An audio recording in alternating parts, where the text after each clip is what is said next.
तो नमस्कार साथियों, एक बार फिर स्वागत है आपका अपने परिवार कॉग्निसिव में।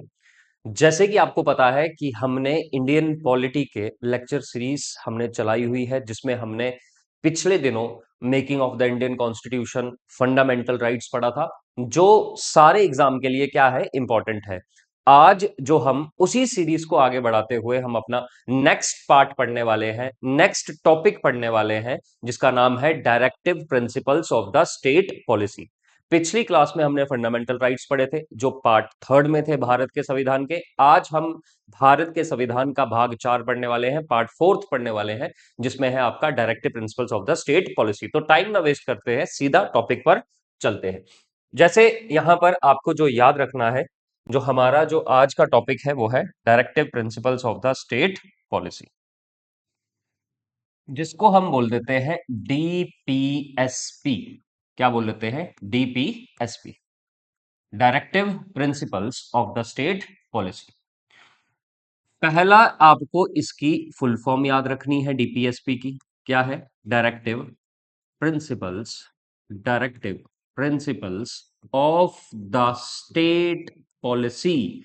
इसको हम समझेंगे, इसके एक एक वर्ड को समझेंगे, उसका मीनिंग जानेंगे। डायरेक्टिव का मतलब, ये जो डायरेक्टिव है इसका मतलब, जो ये डायरेक्टिव है इसका मतलब क्या है? तो इसका मतलब है, डायरेक्टिव का मतलब क्या है, मीनिंग एक किस्म से ऑफिशियल इंस्ट्रक्शंस। डायरेक्टिव का मतलब है official instructions, official instructions given by, given by the authority, given by the supreme authority, authority कह सकते हैं हम। तो आपने यहां पर देखा एक चीज, कि हम पढ़ रहे हैं डीपीएसपी को, जिसको बोला जाता है directive principles of the state policy. Directive का मतलब क्या हो गया? ऑफिशियल इंस्ट्रक्शंस, जैसे कोई आदेश, कोई निर्देश, कि किस तरह से ये गाइडलाइन है, किस तरह से इंस्ट्रक्ट किया गया है हायर अथॉरिटी के द्वारा। अब हमें ये पता करनी है कि डीपीएसपी को भारत के संविधान में क्यों लिया गया, और किस पार्ट में लिया गया, और उसके पीछे का मकसद क्या था। असल में मैंने बोला ये ऑफिशियल इंस्ट्रक्शंस है, ये डायरेक्शंस है। क्या है? ऑफिशियल इंस्ट्रक्शंस है। किसको? किसको है इंस्ट्रक्शन? स्टेट को। किसने इंस्ट्रक्शंस दी हैं? ये कॉन्स्टिट्यूशन ऑफ इंडिया ने। किस लिए दी हैं? ताकि लोगों का वेलफेयर हो सके। मैं आपको फिर बता देता हूं, यहां पर आपने जो फोकस करना है, directive principles of the state policy का मतलब क्या है? ये एक किस्म से क्या है? डायरेक्शंस है। डायरेक्शंस क्या है? गाइडलाइंस भी कह सकते हो, डायरेक्शंस कह लो, गाइडलाइंस कह लो, इंस्ट्रक्शंस कह लो, भैया एक ही बात है। तो ये जो डायरेक्शंस है डीपीएसपी में, डायरेक्शंस हैं, गाइडलाइंस हैं, इंस्ट्रक्शंस हैं, ये कौन दे रहा है? Given by, given by the constitution, given by the constitution of India. ये जो गाइडलाइंस हैं, इंस्ट्रक्शंस हैं, डायरेक्शंस हैं, ये कौन दे रहा है? कॉन्स्टिट्यूशन ऑफ इंडिया दे रहा है। किसको? To the state. किसको दे रहा है? To the state. स्टेट को दे रहा है भैया, to the state, for the welfare of people. तो आपको ये यहां याद रखना है कि हमने आपको बताया कि जो directive principles of the state policy है, ये एक टाइप की गाइडलाइंस है, इंस्ट्रक्शंस है, निर्देश है, आदेश है। किसके भैया? संविधान के। किसको दिए गए हैं?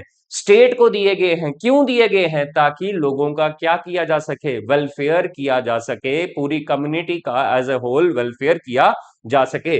तो इसका मतलब सर ये हुआ, ये बात कर रहे हैं आपके वेलफेयर स्टेट की। तो ये बात किसकी कर रहे हैं? हमारे कॉन्स्टिट्यूशन में वेलफेयर स्टेट की बात कर रहे हैं, कि सरकार को क्या क्या स्टेप्स उठाने चाहिए कि ताकि लोगों की क्या हो सके? भलाई हो सके। तो यहां पर डीपीएसपी का जो मैंने शॉर्ट में इंट्रो दिया, आई होप आपको समझ में आया होगा। पर पिछली क्लास में हमने फंडामेंटल राइट्स पढ़ा था। तो सर डीपीएसपी और फंडामेंटल राइट्स में क्या डिफरेंस है? मैं यहां पर छोटू सा लिख लेता हूं। आप अगर हमारे चैनल से जुड़े हैं तो आप पिछली वीडियो देख सकते हैं, जहां पर मैंने आपको फंडामेंटल राइट्स बताए थे। और जो लोग जिन्होंने कॉग्निसिव ऐप डाउनलोड की है, उनके पास तो ये टॉपिक पहुंच गया होगा पूरा पूरा विद पीडीएफ। तो आप वी कॉग्निटिव ऐप डाउनलोड कर कर पिछला टॉपिक फंडामेंटल राइट्स वहां पर अच्छे से पढ़ सकते हैं। फिर भी आज के लिए मैं आपको बता देता हूं कि जो हमने फंडामेंटल राइट्स पढ़ा था वो और आज जो हम डीपीएसपी पढ़ रहे हैं उसमें डिफरेंस क्या है बच्चों, वही जानना है हमको। अभी मैंने आपको बोला directive principles of the state policy, तो निर्देश है, आदेश है, गाइडलाइंस है, इंस्ट्रक्शंस है, डायरेक्शंस है जो स्टेट को दी है। किसने? कॉन्स्टिट्यूशन ऑफ इंडिया ने स्टेट को दी है ताकि क्या किया जा सके? लोगों का वेलफेयर किया जा सके। फंडामेंटल राइट्स में क्या था? तो फंडामेंटल राइट्स में क्या थे? राइट्स थे, जो आपके अधिकार आपको दिए गए हैं, राइट्स गिवन बाय द, यहां पर अधिकार आपको किसने दिए हैं? Given by the constitution of India. Fundamental rights क्या है? ये अधिकार है आपको किसने दिए हैं? कॉन्स्टिट्यूशन ऑफ इंडिया ने दिए हैं। किसको दिए हैं? To the people, to the people, the नहीं भी लगाओ चलेगा क्योंकि इंग्लिश में है, फिर हम स्पेसिफिक करने की बात कर रहे हैं तो कहीं और बढ़ जाएगा फिर हमारा टॉपिक। तो आपको याद रखना है rights given by the constitution of India to people against the state. हमने यहां द क्यों नहीं लगाया? ये इंग्लिश में देखो, क्योंकि इंग्लिश भी हमारे चैनल पर अवेलेबल है कि आर्टिकल्स का हम यूज कहां करते हैं। फिलहाल हम यहां पर इंग्लिश पर ध्यान नहीं देंगे, वो सिर्फ मैंने बताने के लिए बोला। राइट्स, फिर आप बोलोगे सर ये क्या बात है, आप पॉलिटी पढ़ा रहे हो इंग्लिश पढ़ा रहे हो? चलो पॉलिटी पे ही ध्यान दो। Rights given by the constitution of India to the people against, to the people against the state. यहां पर माय डियर फ्रेंड्स, यहां पर क्या है? फंडामेंटल राइट्स कॉन्स्टिट्यूशन दे रहा है, लोगों को दे रहा है, किससे प्रोटेक्शन के लिए? स्टेट से प्रोटेक्शन के लिए। जबकि डीपीएसपी में क्या हो रहा है? डीपीएसपी में डायरेक्टिव्स, गाइडलाइंस दी गई हैं। किसको? स्टेट को गाइडलाइंस दी हैं ताकि वो लोगों का वेलफेयर कर सके। और यहां पर स्टेट से बचने के लिए कॉन्स्टिट्यूशन ने लोगों को क्या दिए हैं? अधिकार दिए हैं। आई होप माई फ्रेंड्स कि आपको फंडामेंटल राइट्स और डीपीएसपी में थोड़ा सा डिफरेंस क्लियर हुआ होगा। थोड़ा सा क्या, पूरा ही हुआ होगा। ये डायरेक्शंस है, ये क्या है डीपीएसपी में? फिर से रिपीट करता हूं, ये डायरेक्शंस है, गाइडलाइंस है, इंस्ट्रक्शंस है। किसको? स्टेट को। भैया स्टेट तुमको ऐसा करना है, कॉन्स्टिट्यूशन कहता है स्टेट तुमको ऐसा करना है। क्या करना है? ऐसी चीजें करनी है ताकि लोगों का क्या हो सके? वेलफेयर हो सके। यहां पर जो फंडामेंटल राइट्स है वो क्या है? कॉन्स्टिट्यूशन लोगों को बोल रहा है ये तुम्हारे पास अधिकार है, स्टेट तुमसे ये छीन नहीं सकती। तो यहां पर स्टेट के अगेंस्ट है राइट्स, और यहां पर स्टेट को गाइडलाइंस दी जा रही है ताकि लोगों का वेलफेयर किया जा सके। आई होप आपको ये क्लियर हुआ होगा। तो फंडामेंटल राइट्स हमारे किसमें है? यहां पर छोटा सा डिफरेंस ये भी याद रखना है जो एग्जाम में पूछते हैं, वनडे एग्जाम के लिए। फंडामेंटल राइट्स आपके पार्ट थर्ड में है और डीपीएसपी आपके पार्ट फोर्थ में है।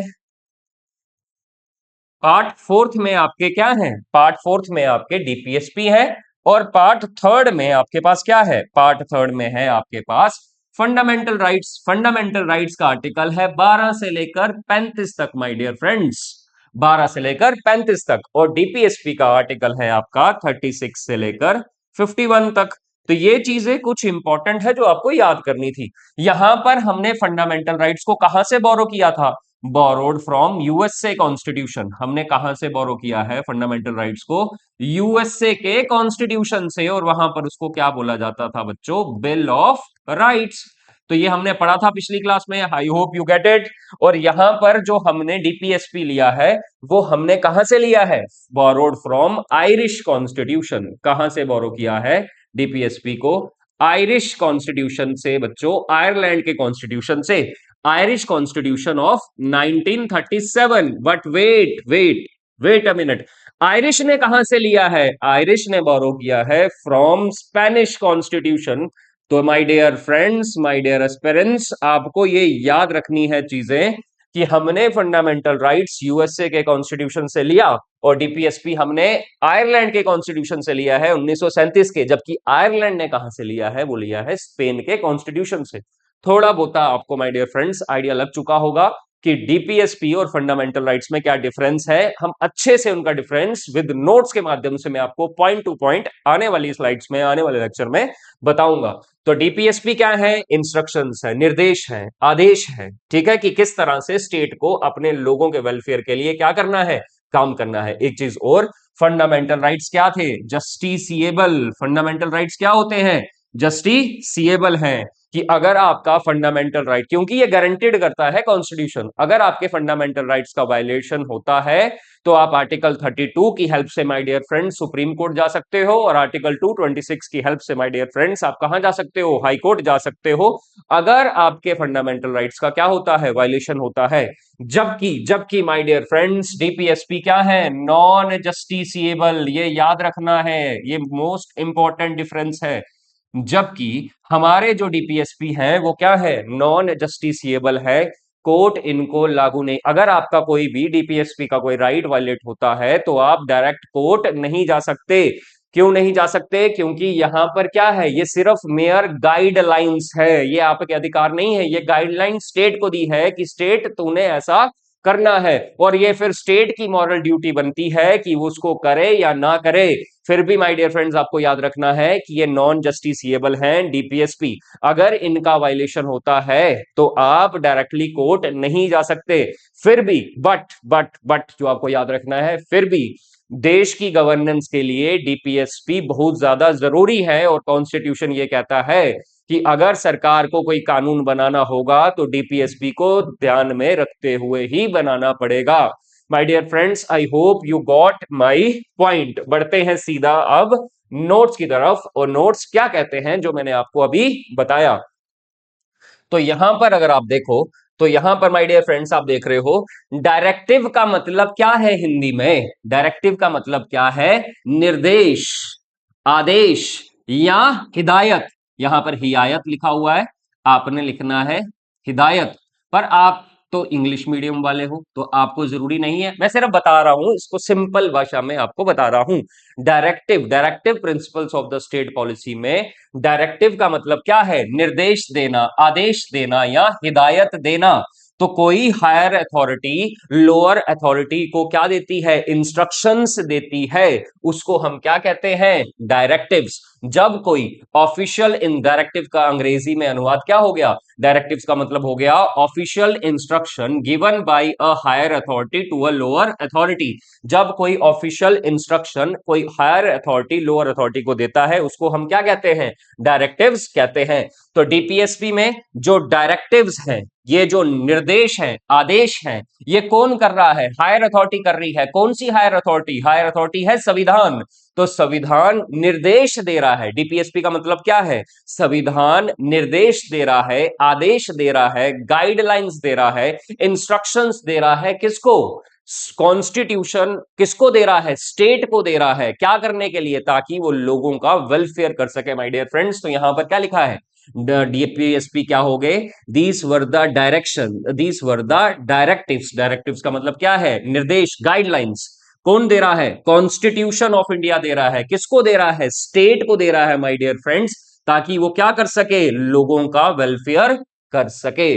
तो यहां पर जो स्टेट है वो सेम है, same as in article 12, same as in article 12, मतलब हमने स्टेट को सरकार से जोड़ा है। सरकार कोई भी हो, सरकार से जुड़े हुए जो भी लोग हैं वो स्टेट की डेफिनेशन में फॉल करते हैं my dear friends. I hope आपको डीपीएसपी में आपको ये क्लियर हुआ होगा कि directive principle of the state policy का असल मकसद क्या है और ये क्या कहते हैं। तो अभी मैंने आपको बताया डीपीएसपी और फंडामेंटल राइट्स के बीच में डिफरेंस। फंडामेंटल राइट्स क्या है, ये आपके अधिकार है। यहां पर आप देखो, नोट्स के लिए इंपॉर्टेंट है, डीपीएसपी क्या है, आपके अधिकारों की बात करता है। फंडामेंटल राइट्स क्या है, ये आपके अधिकार हैं, rights given by the constitution of India, आपके अधिकार आपको संविधान देता है। Rights given by the constitution of India to the people. Fundamental rights ऐसे राइट्स हैं जो कॉन्स्टिट्यूशन देता है, किसको, लोगों को देता है, किससे प्रोटेक्शन के लिए, स्टेट से प्रोटेक्शन के लिए, से सरकार से प्रोटेक्शन के लिए आपको राइट्स दिए गए हैं, और ये गारंटेड राइट्स हैं, इनसे ये राइट्स आपसे कोई नहीं छीन सकता। दैट इज वाई इनको क्या बोला जाता है, फंडामेंटल राइट्स। और डीपीएसपी क्या है, मैंने क्या बोला, निर्देश, आदेश, हिदायत, इंस्ट्रक्शंस। डीपीएसपी क्या है, ये ऐसी इंस्ट्रक्शंस है जो एक हायर अथॉरिटी देती है। हायर अथॉरिटी यहां पर क्या है, कॉन्स्टिट्यूशन ऑफ इंडिया है। और ये जो हायर अथॉरिटी है कॉन्स्टिट्यूशन ऑफ इंडिया, ये आदेश देती है किसको माय डियर फ्रेंड्स, स्टेट को आदेश देती है ताकि वो लोगों का क्या करे, वेलफेयर करे। अब सवाल ये आता है वेलफेयर किस तरीके का होगा, वो हम पढ़ेंगे। ये वेलफेयर जो है ये कम्युनिटी की बात करता है, पूरी कम्युनिटी एज ए होल, हमने समाज का क्या करना है, वेलफेयर करना है, सोशल जस्टिस उनको प्रोवाइड करना है, इकोनॉमिक जस्टिस उनको प्रोवाइड करना है, पॉलिटिकल जस्टिस उनको प्रोवाइड करना है। तो हर तरह के जस्टिस की बात कहां पर हो रही है माय डियर फ्रेंड्स, डीपीएसपी में हो रही है। डीपीएसपी जो है वो किस पार्ट में आते हैं, कॉन्स्टिट्यूशन के पार्ट फोर्थ में आते हैं। और इनका जो आर्टिकल है डीपीएसपी का वो क्या है, 36 से लेकर 51 तक। तो आपको ये याद रखना है। हमने इनको कहां से कॉपी किया है बच्चों, तो डीपीएसपी को हमने कॉपी किया है आयरिश कॉन्स्टिट्यूशन ऑफ 1937। तो डीपीएसपी और borrowed from Irish constitution of 1937। और आयरलैंड ने इसको कहां से बोरो किया है, आयरलैंड ने इसको बोरो किया है स्पेनिश कॉन्स्टिट्यूशन से। तो आई होप आपको थोड़ा थोड़ा आइडिया अब लगना शुरू हो गया होगा कि डीपीएसपी क्या है और उनका फंडामेंटल राइट्स से डिफरेंस क्या था। तो यहां पर हमने जो बात करी है वो बात करी है directive principles of the state policy की। और ये इंडियन कॉन्स्टिट्यूशन के पार्ट फोर्थ में आता है। पार्ट क्या होता है दोस्तों, पार्ट होता है ग्रुप ऑफ आर्टिकल्स। जैसे डीपीएसपी के आर्टिकल हैं 36 से लेकर 51। तो इन पूरे ग्रुप ऑफ आर्टिकल्स को हमने पार्ट में जगह दी है। और किस पार्ट में जगह दी है, पार्ट फोर्थ में। I repeat, DPSP part fourth में है, फंडामेंटल राइट्स बच्चों पार्ट 3 में है। आई hope you got my point. आगे हम बढ़ते हैं। तो आपको यह याद रखना है फंडामेंटल राइट्स को, आगे आपको याद रखना है बहुत इंपॉर्टेंट चीज मैं यहां बता देते हैं। Noble features of the Indian constitution. ये जो noble features of Indian constitution ये किसने कहा था, said by doctor Bhimrao Ambedkar साहब ने। तो डॉक्टर भीमराव अंबेडकर साहब ने डीपीएसपी को, डॉक्टर भीमराव अंबेडकर साहब ने directive principle of the state policy को क्या कहा, novel features of the Indian constitution. तो डीपीएसपी को क्या कहा गया, डीपीएसपी को क्या कहा गया, novel features of the Indian constitution. ये क्या मतलब है नोवल, नोवल का, नोवल का मतलब होता है न्यू एंड यूनिक। नोवल का मतलब क्या होता है, new and unique my dear friends, ये नए हैं और यूनिक फीचर्स है। आज तक किसी भी कॉन्स्टिट्यूशन में इतने अलग टाइप के फीचर्स नहीं डाले गए जितना भारत के संविधान में डाला गया। तो फिर से सुन लो my dear friends, doctor Bhimrao Ambedkar साहब ने directive principle of the state policy में क्या कहा, उन्होंने ये कहा कि डीपीएसपी जो है वो नोवेल फीचर्स हैं इंडियन कॉन्स्टिट्यूशन के। तो नोवेल का मतलब क्या है, what does novel mean, novel का मतलब क्या है, न्यू, नए और यूनिक फीचर्स है। The Indian constitution introduce features, Indian constitution ने ऐसे फीचर्स को इंट्रोड्यूस किया जो किसी भी कंट्री के संविधान में ऐसा नहीं है। तो I repeat my dear friends कि डॉक्टर भीमराव अंबेडकर साहब ने directive principles of the state policy के लिए क्या कहा, उन्होंने कहा ये क्या है, novel features of the Indian constitution. अब एक और बंदा है माय डियर फ्रेंड्स जिसका नाम है ग्रेनवाइल ऑस्टिन। तो ये एक क्या है, अमेरिकन हिस्टोरियन भी रह चुके हैं, अमेरिकन हिस्टोरियन।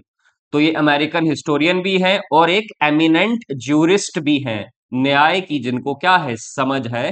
ठीक है, कॉन्स्टिट्यूशन में एक अच्छा इंपॉर्टेंट स्टडी करते हैं। तो ग्रैनवाइल ऑस्टिन साहब ने क्या कहा, ग्रैनवाइल ऑस्टिन ने कहा फंडामेंटल राइट्स और डीपीएसपी मिलकर ये क्या है, भारत के संविधान की क्या है, अंतर आत्मा है।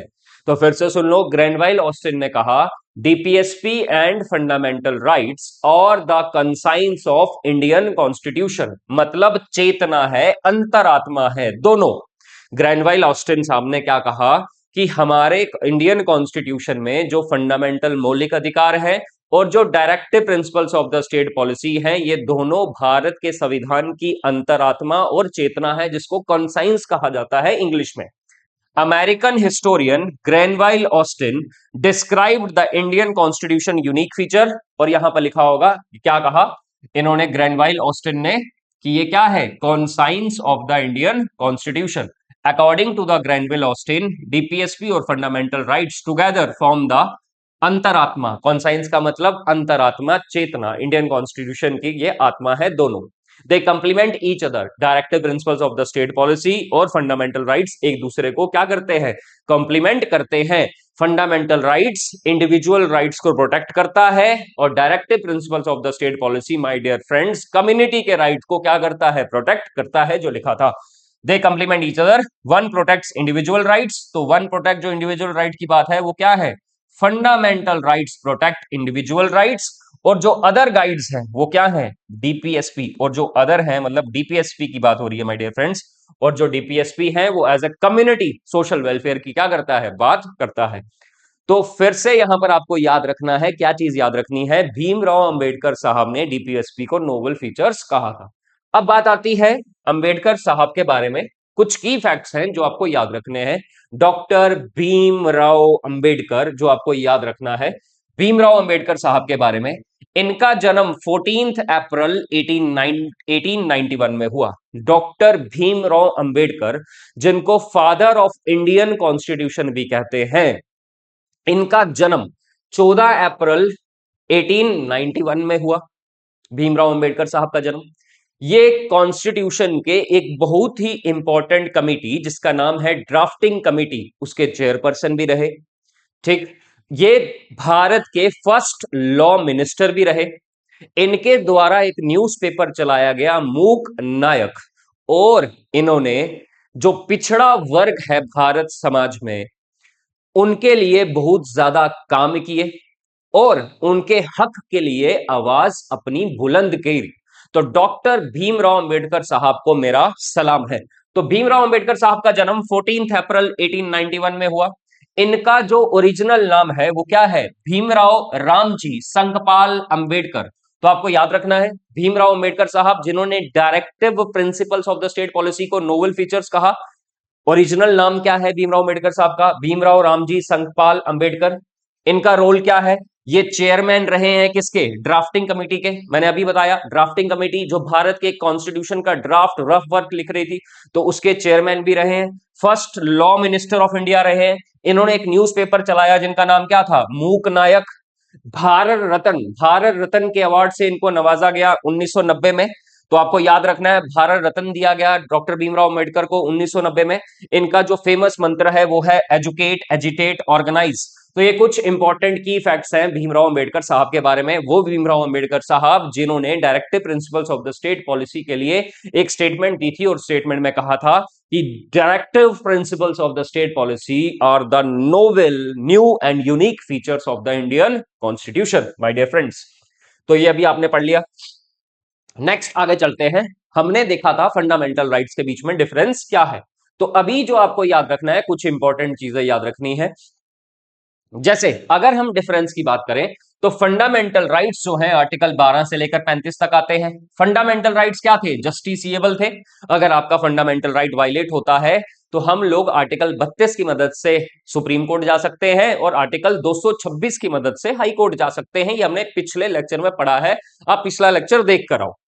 ठीक, और फंडामेंटल राइट्स क्या है, नेगेटिव इन नेचर है। अगर मैं बात करता हूं फंडामेंटल राइट्स की, तो फंडामेंटल राइट्स जस्टिसिएबल हैं, जबकि डीपीएसपी नॉन जस्टिसिएबल है।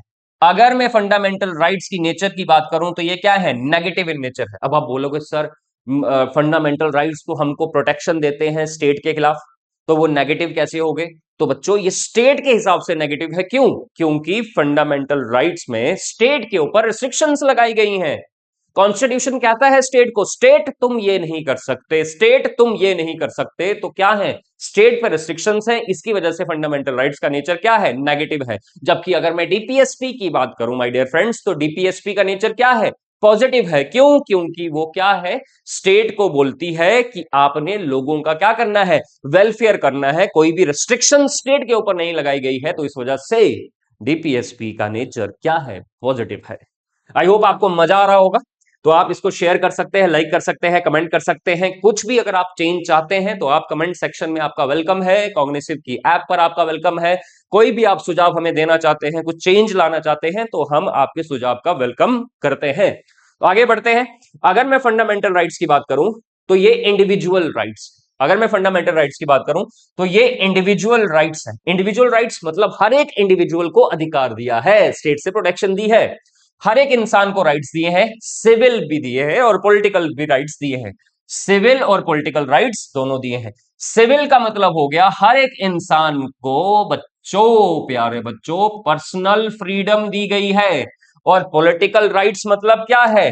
पार्टिसिपेशन इन डेमोक्रेसी, हर एक नागरिक डेमोक्रेसी में पार्टिसिपेट कर सकता है, इलेक्शन कंटेस्ट कर सकता है, इलेक्शन में वोट दे सकता है, खुद भी नेता बन सकता है अगर वोट मिलते हैं। तो जमानत जब्त भी होती है कहीं कभी कभार, पर आपको संविधान रोकता नहीं है, आपको स्टेट रोकती नहीं है, आपको पूरे पॉलिटिकल राइट्स दिए हैं। अपनी मर्जी की सरकार चुनो, जो पसंद आता है वो चुनो, खुद भी अगर जाना चाहते हो इलेक्शन लड़ने तो लड़ो, पर वहां पर थोड़ी एज रखी हुई है, वो हम नेक्स्ट टॉपिक्स में पढ़ेंगे एज क्या है। तो फंडामेंटल राइट्स इंडिविजुअल राइट्स की बात करता है माय डियर फ्रेंड्स, हर एक इंसान को राइट दिए हैं। कौन से? आपका जो अधिकार है सिविल और पॉलिटिकल राइट्स की बात करता है कौन? Fundamental right. सिविल अधिकार मतलब माने, सिविल अधिकार मतलब पर्सनल फ्रीडम दी गई है। पॉलिटिकल राइट्स मतलब डेमोक्रेसी में आप आजाद हो, आप पार्टिसिपेट कर सकते हो।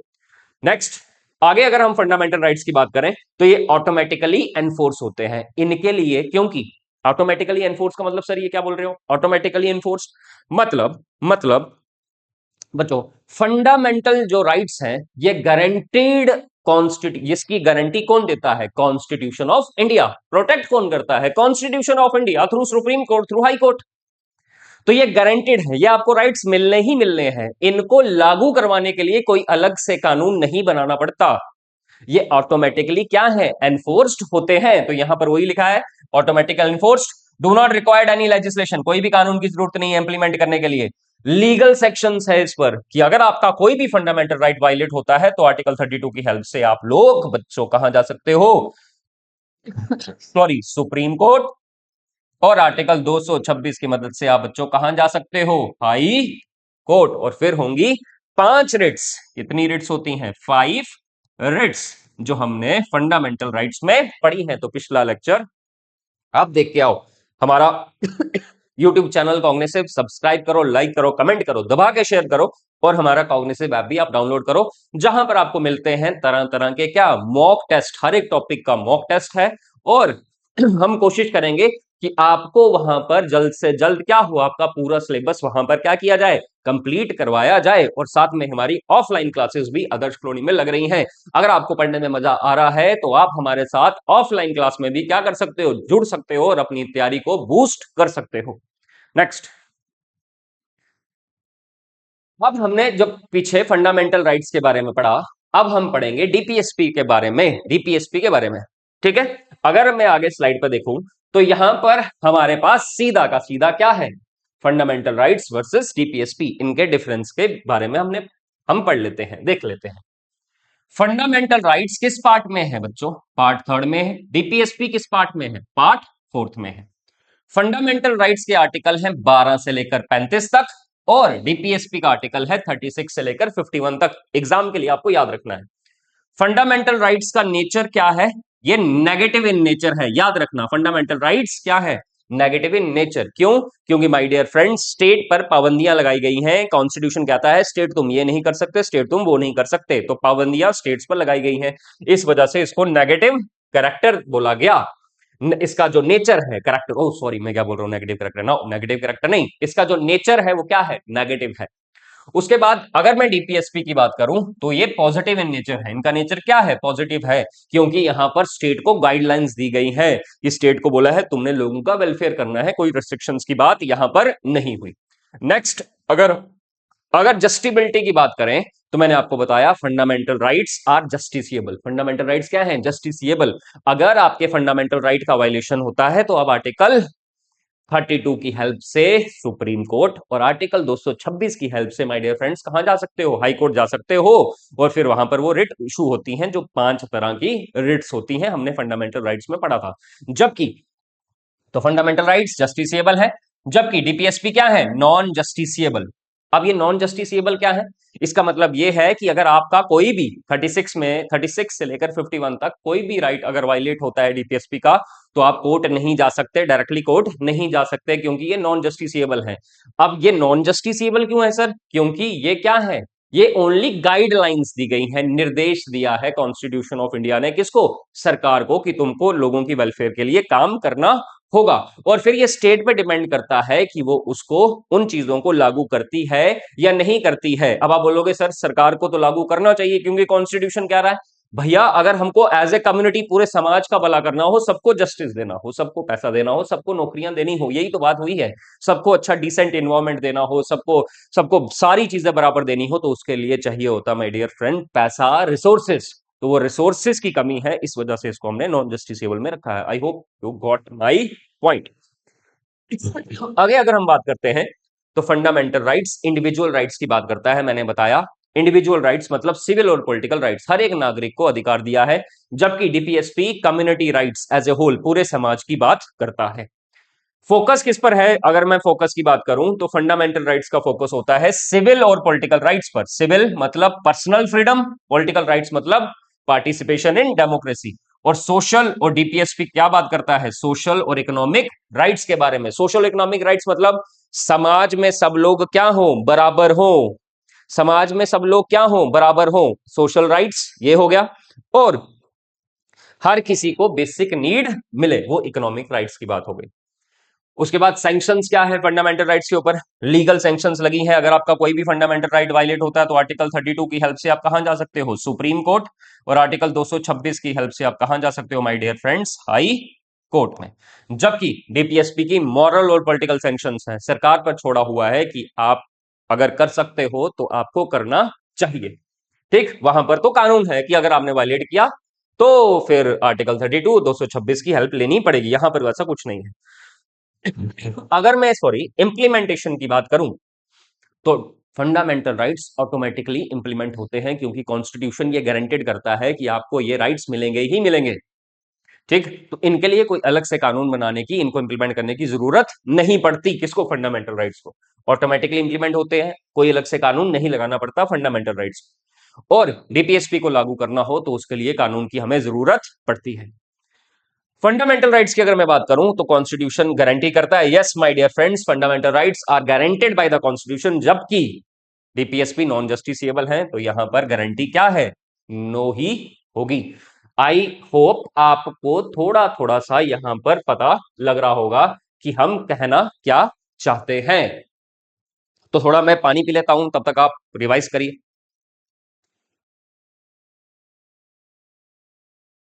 आई होप आपने रिवाइज कर दिया होगा माय डियर फ्रेंड्स। तो अब हम बात करते हैं, हमने जैसे कि अभी तक पढ़ा कि क्या पढ़ा हमने, हमने पढ़ा कि जो आपके डीपीएसपी हैं वो आर्टिकल 36 से लेकर 51 तक हैं, जिसमें से 36 और 37 इंट्रो है। जो डीपीएसपी का हमें क्या बताता है, इंट्रोडक्शन बताता है। बट आपको सिर्फ इंट्रो नहीं, ये दिमाग में नहीं रखना कि इंट्रो है, इसको भी पढ़ना जरूरी है, क्योंकि हो सकता है एग्जाम में आपको 36 भी पूछ ले, 37 भी पूछ ले। ऐसे तो 38 से स्टार्ट हो रहे हैं, बट हम थोड़ा सा फाउंडिंग इसके आर्टिकल्स के बारे में हमको नॉलेज होनी चाहिए। तो माय डियर फ्रेंड्स, डीपीएसपी जो क्या है, directive principles of the state policy है, वो 36 से लेकर 51 तक है। आओ हम इसका जो फाउंडिंग आर्टिकल्स हैं, फाउंडेशन है जो इन आर्टिकल्स की, आर्टिकल 36 और 37 को डिस्कस करते हैं। सबसे पहले स्टार्ट होता है आर्टिकल 36। जैसे कि माय डियर एस्पिरेंट्स, मैंने तुम्हें कहा जो directive principles of the state policy है, ये क्या है, डायरेक्शंस हैं, ये इंस्ट्रक्शंस हैं, किसको, निर्देश हैं, आदेश हैं। किसने ये निर्देश और आदेश, ये डायरेक्शंस, गाइडलाइंस, इंस्ट्रक्शंस दी हैं, कॉन्स्टिट्यूशन ऑफ इंडिया ने दी है, निर्देश दिए हैं, आदेश दिए हैं, किसको दिए हैं, स्टेट को दिए हैं, ताकि क्या किया जाए, लोगों का वेलफेयर किया जाए माय डियर फ्रेंड्स। अब स्टेट को ये गाइडलाइंस है, अब स्टेट क्या है, वो क्या लोग हैं जिनको ये गाइडलाइंस देता है भारत का संविधान? तो आर्टिकल 36 में उसी स्टेट की डेफिनेशन लिखी गई है। आर्टिकल 36 कहता है कि स्टेट क्या है? वो स्टेट जिसको गाइडलाइंस दी गई है ताकि लोगों का वेलफेयर किया जा सके, उस स्टेट में क्या है? तो माय डियर फ्रेंड्स, आर्टिकल 36 में स्टेट की डेफिनेशन दी गई है और वही सेम डेफिनेशन स्टेट की आर्टिकल 12 में भी है। तो आप प्लीज पिछला जो हमने फंडामेंटल राइट्स में आर्टिकल 12 पढ़ा है, जो वहां स्टेट की डेफिनेशन है, सेम वही यहां पर भी स्टेट की डेफिनेशन है। स्टेट माने सरकार, और सरकार से जुड़े हुए जितने भी लोग हैं वो स्टेट की डेफिनेशन में आते हैं। तो यहां पर हमने लिखा आर्टिकल 36 क्या कहता है? Definition of A state gives the definition of state for part fourth purpose. तो ये सेम है जैसे आर्टिकल 12 में स्टेट की डेफिनेशन दी गई है, वैसे ही सेम स्टेट की डेफिनेशन आर्टिकल 36 में दी गई है। तो आर्टिकल 12 पार्ट थर्ड में जो स्टेट की डेफिनेशन है वही आर्टिकल 36 पार्ट फोर्थ में है। आई hope you got my point. तो जो भी लोग आज मेरे से जुड़े हैं, जो ये टॉपिक देख रहे हैं, तो फंडामेंटल राइट्स में स्टेट की डेफिनेशन मैंने अच्छे से एक्सप्लेन की है जो आर्टिकल 12 में, तो सेम डेफिनेशन वही है। आर्टिकल 37 क्या कहता है माय डियर फ्रेंड्स? 36 के बाद आर्टिकल 37 कि directive principles of the state policy क्या है? नॉन जस्टिसिएबल हैं, कोर्ट इनको एनफोर्स नहीं कर सकते। अगर आपका 36 में 36 से लेकर 51 डीपीएसपी का कोई भी आर्टिकल आपका वायलेट होता है तो आप डायरेक्टली कोर्ट नहीं जा सकते। क्यों? क्योंकि ये क्या है? नॉन जस्टिसिएबल हैं। फिर भी ये सरकार की ड्यूटी है कि जब भी वो कानून बनाएगी तो डीपीएसपी को ध्यान में रखते हुए ही बनाएगी। और इस आर्टिकल में ये भी लिखा है कि डीपीएसपी बेशक नॉन जस्टिसिएबल हैं, कोर्ट इनको एनफोर्स नहीं करवा सकता, फिर भी ये जरूरी है देश की गवर्नेंस के लिए। ये कहता है आर्टिकल 37। तो क्या लिखा है? आर्टिकल 37 कहता है डीपीएसपी क्या है? Non justiciable but essential. तो आपको याद रखना है आर्टिकल 37 कहता है कि हमारा जो डीपीएसपी है वो नॉन जस्टिसिएबल है बट फिर भी ये जरूरी है। डेफिनेशन क्या कहती है? The provisions in this part my dear friends, part कौन सा? Part fourth. जो भी प्रोविजंस पार्ट फोर्थ में लिखे गए हैं shall not be enforce by any court, मतलब इनको कोर्ट लागू नहीं करवा सकता क्योंकि ये नॉन जस्टिसिएबल है। फिर आगे क्या लिखा? बट दीज प्रिंसिपल्स, बेशक ये नॉन जस्टिसिएबल हैं, बट ये जो प्रिंसिपल्स हैं, ये जो डीपीएसपी है, but these principles are my dear friends essential in the governance of the country. बेशक ये नॉन जस्टिसिएबल हैं, फिर भी अगर गवर्नमेंट को गवर्नेंस को चलाना है तो ये डीपीएसपी बहुत जरूरी है। और सरकार की ये ड्यूटी है जब भी वो कानून बनाए तो डीपीएसपी को ध्यान में रखते हुए ही बनाए। तो ये लिखा है it shall be duty of the state, ये स्टेट की ड्यूटी है to apply these principles in making laws. तो आर्टिकल 36 जो फाउंडिंग आपका आर्टिकल है और आर्टिकल 37 भी जो फाउंडिंग आर्टिकल है डीपीएसपी का, आर्टिकल 36 कहता है स्टेट की डेफिनेशन, वो स्टेट क्या है जिसको ये निर्देश दिए गए हैं वो आर्टिकल 36 में लिखा है, सेम जो आर्टिकल 12 में लिखा है। आर्टिकल 37 क्या कहता है कि डीपीएसपी नॉन जस्टिसिएबल है, कोर्ट इनको एनफोर्स नहीं कर सकता। फिर भी ये अगर ये नॉन जस्टिसिएबल है माय डियर फ्रेंड्स तो ये एसेंशियल भी है देश को चलाने के लिए। और कॉन्स्टिट्यूशन कहता है कि स्टेट तुम्हारी ड्यूटी है कि अगर जब भी तुम कोई कानून बनाओगे तो डीपीएसपी को ध्यान में रखते हुए ही बनाओगे। I hope you got my friends, my dear aspirants. आगे देखते हैं। डीपीएसपी को क्लासिफाई किया गया है 3 मेन प्रिंसिपल्स में, तो आपको ये याद रखना है। तो डीपीएसपी को जो क्लासिफाई किया गया है 3 मेन प्रिंसिपल्स में, पहला जो प्रिंसिपल है वो क्या कहता है? Socialistic principle. सोशलिस्टिक मतलब समाज के बारे में, ठीक है, एज अ होल कम्युनिटी के बारे में सोशलिस्टिक प्रिंसिपल। दूसरा बेस्ड है गांधीयन विचारधारा पर जिसको बोला गया गांधीयन प्रिंसिपल्स। और तीसरा इसमें डीपीएसपी बेस्ड है लिबरल और इंटेलेक्चुअल प्रिंसिपल्स में। तो यहां पर आपको जो फोकस करना है माय डियर फ्रेंड्स वो ये करना है कि डीपीएसपी 36 से लेकर 51 तक है, आर्टिकल 36 से लेकर 51 तक डीपीएसपी है। और कौन कौन से आर्टिकल 36 से लेकर 51 में कहां आते हैं? सोशलिस्टिक में आते हैं कौन से आर्टिकल, वो आपको याद रखने हैं। गांधीयन फिलॉसफी में कौन से आर्टिकल आते हैं और वेस्टर्न इंटेलेक्चुअल प्रिंसिपल में कौन से आर्टिकल आते हैं, ये एग्जाम के लिए इंपॉर्टेंट हो सकता है। क्वेश्चन वो ऐसे बनाएगा, which one of the following articles comes under Gandhian philosophy या which one of the following DPSP comes under socialistic principle, इस तरह के क्वेश्चन। तो आपको आर्टिकल्स याद होने चाहिए। जैसे अगर मैं सोशलिस्टिक बात करूं, सोशलिस्टिक प्रिंसिपल्स की बात करूं, ये कहता है हर इंसान को इंसाफ मिलना चाहिए। सोशलिस्टिक अगर मैं प्रिंसिपल की बात करूं तो ये कहता है फौरी तौर पर इंसान के बारे में या फौरी तौर पर वर्कर्स के बारे में, क्योंकि सोशलिस्टिक आपने कार्ल मार्क्स के बारे में पढ़ा होगा, जितने भी लोग हैं कार्ल मार्क्स के बारे में पढ़ा होगा। कार्ल मार्क्स ने बोला सोसाइटी दो पार्ट्स में डिवाइड होती है, एक होती है हैव्स में, एक होती है हैव नॉट में। सोसाइटी दो पार्ट्स में डिवाइड है। कार्ल मार्क्स ने कहा सोसाइटी दो पार्ट्स में डिवाइड है, कुछ है हैव्स और कुछ है हैव नॉट। हैव्स मतलब रिच लोग, हैव्स मतलब रिच लोग, और हैव नॉट मतलब पुअर। तो इसने ये बात बोली।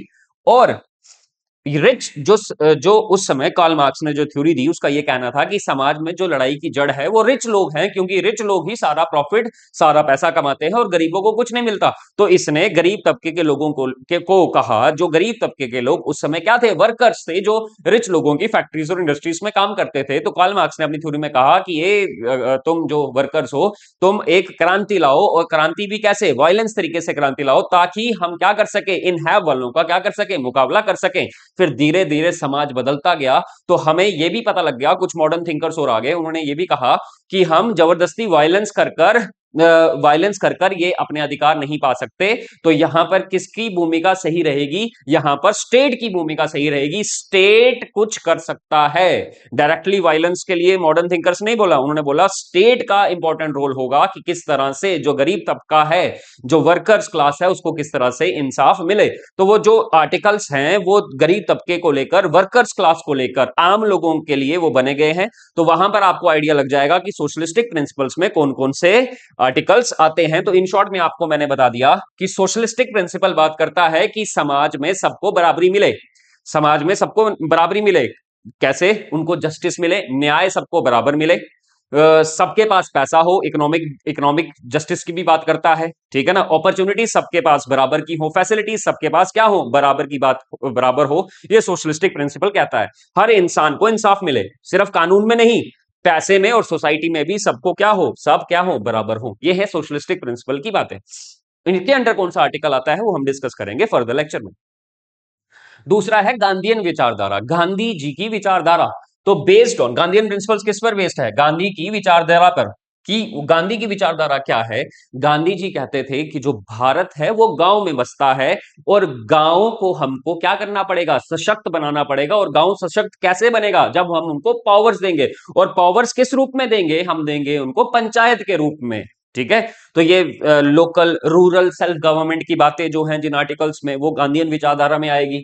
कॉटेज इंडस्ट्रीज को बढ़ावा, ये गांधीयन फिलॉसफी में है। और जो वीकर सेक्शंस है समाज के, जैसे SC STs और अदर वीकर सेक्शंस है, उनका एजुकेशन का प्रमोशन होना चाहिए, उनका जो एजुकेशनल जो प्रमोशन है वो होना चाहिए। जो जितने भी मतलब SC STs OBCs या वीकर सेक्शंस है, वो उनकी बात की गई है, वो गांधीयन विचारधारा कहती है।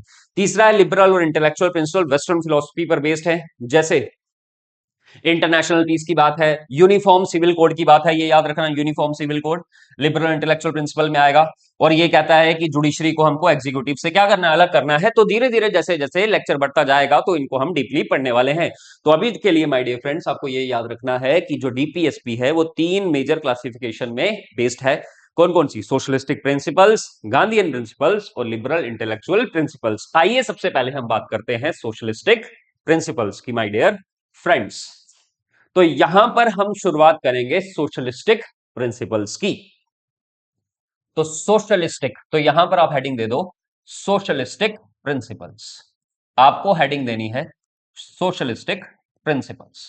अब सोशलिस्टिक प्रिंसिपल में पहला आर्टिकल है 38। तो आपको याद रखना है माय डियर फ्रेंड्स, आर्टिकल 38 किसमें आता है, DPSP का पार्ट है, और ये सोशलिस्टिक प्रिंसिपल में आता है। 36 और 37 फाउंडेशन थे। तो आर्टिकल 38 क्या कहता है, वेलफेयर स्टेट की बात करता है, और जो इनइक्वालिटीज हैं समाज में उसको कम करने की बात कहता है। तो हम एक एक पॉइंट इसमें जानेंगे कि क्या चीजें हैं यहां पर। तो अगर यहां पर देखो, यहां पर लिखा है आर्टिकल 38 क्लॉज 1। आर्टिकल 38 क्लॉज 1 क्या कहता है, यहां पर देखो, आर्टिकल 38 किसमें आ रहा है, सोशलिस्टिक प्रिंसिपल में, और आर्टिकल 38 क्लॉज 1 क्या कहता है, the state shall strive to promote the welfare of the people. सरकार को कोशिश करनी चाहिए कि वो लोगों का भला कर सके। कैसे लोगों का भला होगा?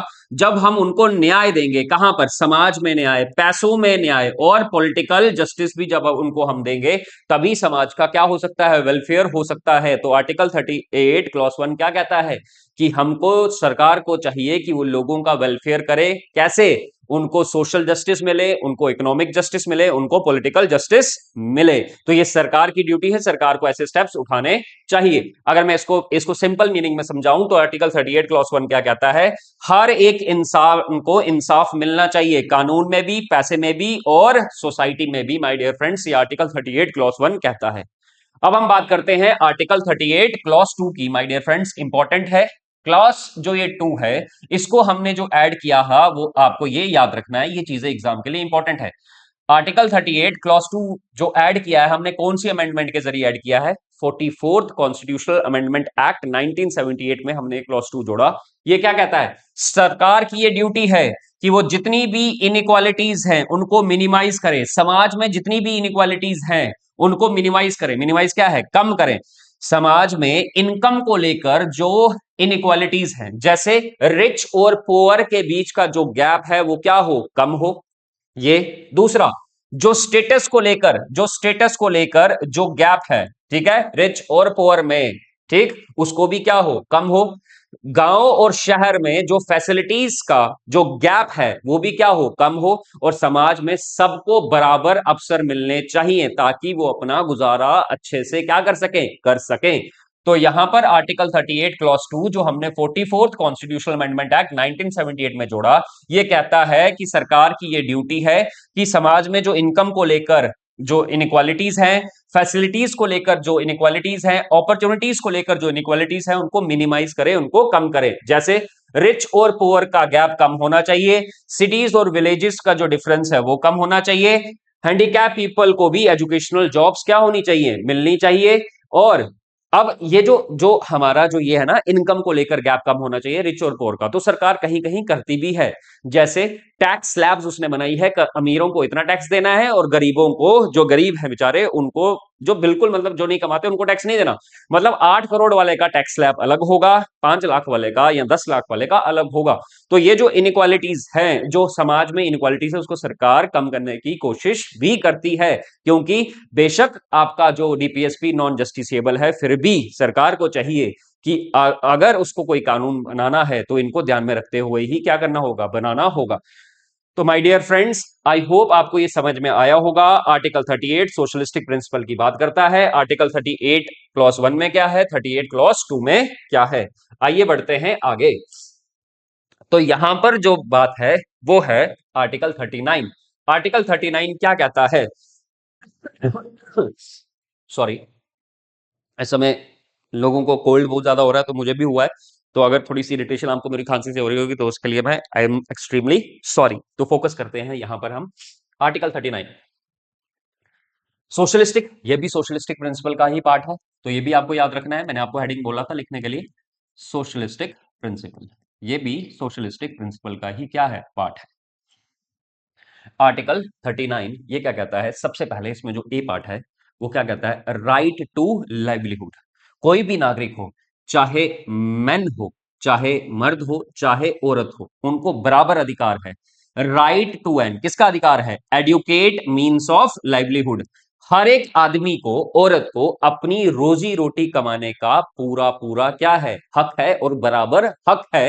ये आर्टिकल 39 ए पार्ट कहता है। आर्टिकल 39 ए पार्ट क्या कहता है? कि चाहे कोई भी नागरिक हो, चाहे मैन हो, चाहे वुमेन हो, मतलब मर्द हो, औरत हो, उसको अपनी रोजी रोटी कमाने का क्या होना चाहिए? बराबर मौका मिलना चाहिए। Right to adequate means of livelihood article 39 में लिखा है। उसके बी पार्ट में क्या लिखा हुआ है? नेक्स्ट, आर्टिकल 39 बी में क्या लिखा है? Equal distribution of resources. कि देश के पास, हर एक देश के पास नेचुरल रिसोर्सेस होते हैं। रिसोर्सेस क्या होते हैं? रिसोर्सेस ऐसा है, रिसोर्सेस को अगर हम डिफाइन करें तो रिसोर्सेस ऐसी चीजें हैं जिससे हम अपनी, जिसको यूज करके हम अपनी बेसिक नीड्स को क्या कर सकते हैं? पूरा कर सकते हैं। हर एक देश के पास रिसोर्सेज होते हैं, भारत में भी क्या है, रिसोर्सेज है। तो आर्टिकल 39 बी पार्ट क्या कहता है, इक्वल डिस्ट्रीब्यूशन ऑफ रिसोर्सेज, कि भारत में या देश दुनिया में जितने भी नेचुरल रिसोर्सेज हैं सबको बेनिफिट उसका मिलना चाहिए, सिर्फ किसी एक हाथ में रिसोर्सेज नहीं होने चाहिए। आई रिपीट, कि जितने भी रिसोर्सेज हैं भारत में उस पर सबका क्या होना चाहिए, बराबर का हक होना चाहिए, किसी एक के पास वो रिसोर्सेज कन्फाइंड नहीं होने चाहिए। ये सरकार की ड्यूटी है कि वो उसको ऐसा करना है, ये कॉन्स्टिट्यूशन कहता है। तो क्या कहता है, इक्वल डिस्ट्रीब्यूशन ऑफ रिसोर्सेज। जो ओनरशिप है, कंट्रोल है मटेरियल रिसोर्सेज का समाज में, वो इक्वली डिस्ट्रीब्यूट होना चाहिए।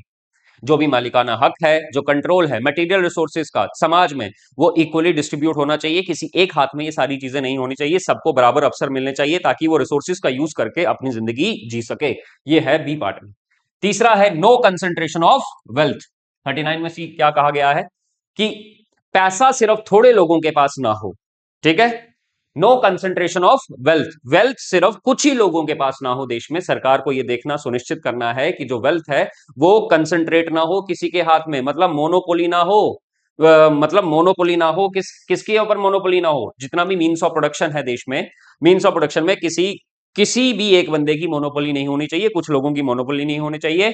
क्या होना चाहिए, सबको बराबर हक है यूज करने का, पैसा रखने का। तो लिखा है no concentration of wealth, prevention of concentration of wealth and means of production.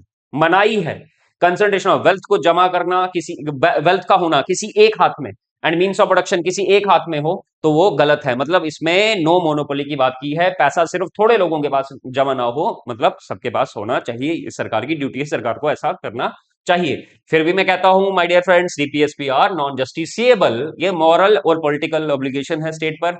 सरकार को लगता है कि सरकार को जब भी कोई कानून बनाए इनको ध्यान में रखते हुए बनाना है, फिर भी अगर सरकार नहीं करती है तो आप कोर्ट नहीं जा सकते, क्योंकि नॉन जस्टिसिएबल है। सरकार के पास पैसा तो होना चाहिए, है ना, ये सब लागू करने के लिए।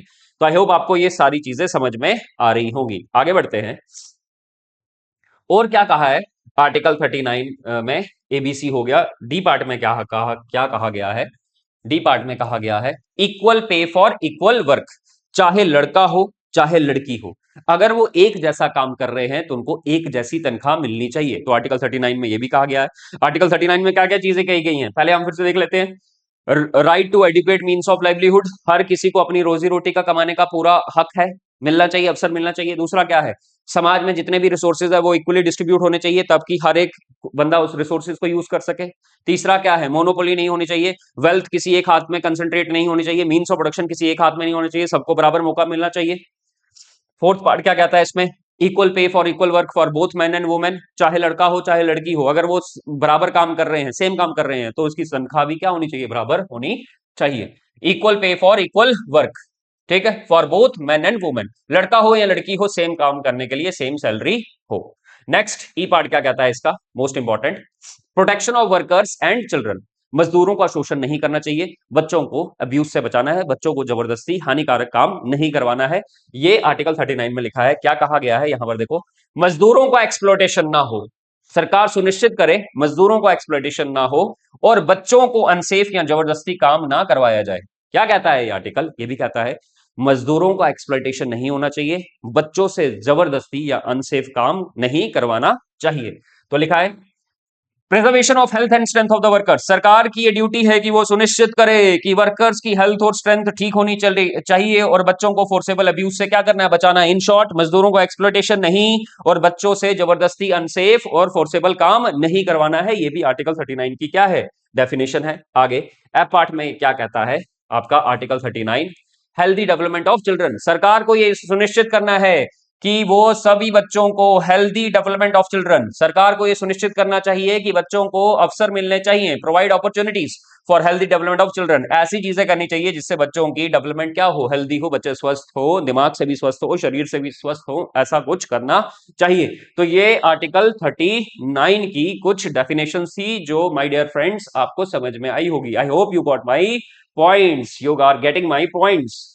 तो यहां पर नेक्स्ट आर्टिकल 39 कैपिटल ए, इसको याद रखना माय डियर फ्रेंड्स, इंपॉर्टेंट है। जब भी कैपिटल ए होगा दैट मींस वो क्या है, अमेंडमेंट है माय डियर फ्रेंड्स, वो क्या है, अमेंडमेंट है।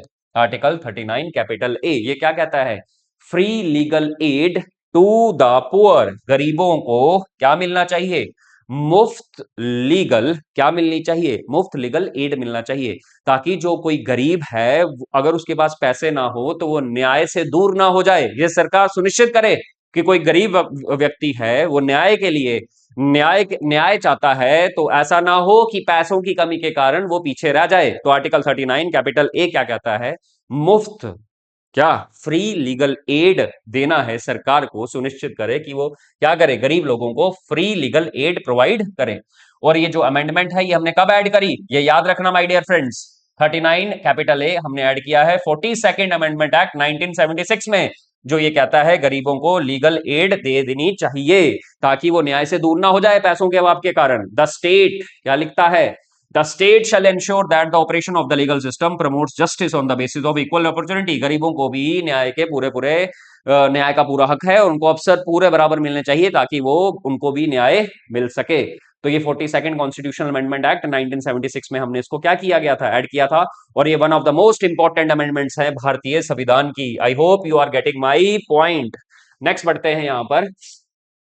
जैसे सिंपल एक्सप्लेनेशन में अगर आर्टिकल 39 की बोलूं तो आर्टिकल 39 की सिंपल एक्सप्लेनेशन क्या है जो मैंने आपको पीछे बताई थी।